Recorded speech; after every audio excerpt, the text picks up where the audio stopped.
بھائی کا سوال ہے کہ مسجد کے اوپر گھر وغیرہ بنانا، رہائش رکھنا، اور بعض جگہوں پہ دیکھنے میں آیا ہے کہ اوپر مسجد ہوتی ہے اور نیچے دکانیں ہوتی ہیں، تو یہ جائز ہے؟ دیکھیں، مسجد کی دو حیثیتیں ہیں۔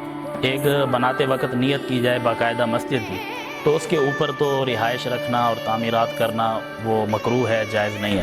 لیکن اگر بناتے وقت اس مسجد کی نیت جائے نماز کی ہو کہ اس کو جائے نماز کی حیثیت سے بنایا جا رہا ہے، کوئی باقاعدہ مسجد نہیں ہے، پھر اس کے اوپر رہائش رکھنا، عمارتیں بنانا، کئی منزلیں بنانا، جیسے آج کل فلیٹس وغیرہ بناتے ہیں تو کسی ایک فلور کو مسجد جائے نماز ڈکلیئر کر دیا جاتا ہے، اوپر عمارتیں بنانا صحیح ہو جائے گا۔ اسی طرح اوپر مسجد ہے اور نیچے دکانیں وغیرہ، تو یہ بھی جائز ہے۔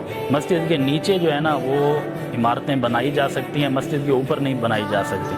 مسجد کے اوپر اس وقت عمارتیں بنانا جائز ہوگا، رہائش رکھنا جائز ہوگا، وہ مسجد باقاعدہ مسجد کی نیت سے نہیں بنائی گئی ہوگی، بلکہ اس کو جائے نماز کی نیت سے بنایا گیا ہوگا۔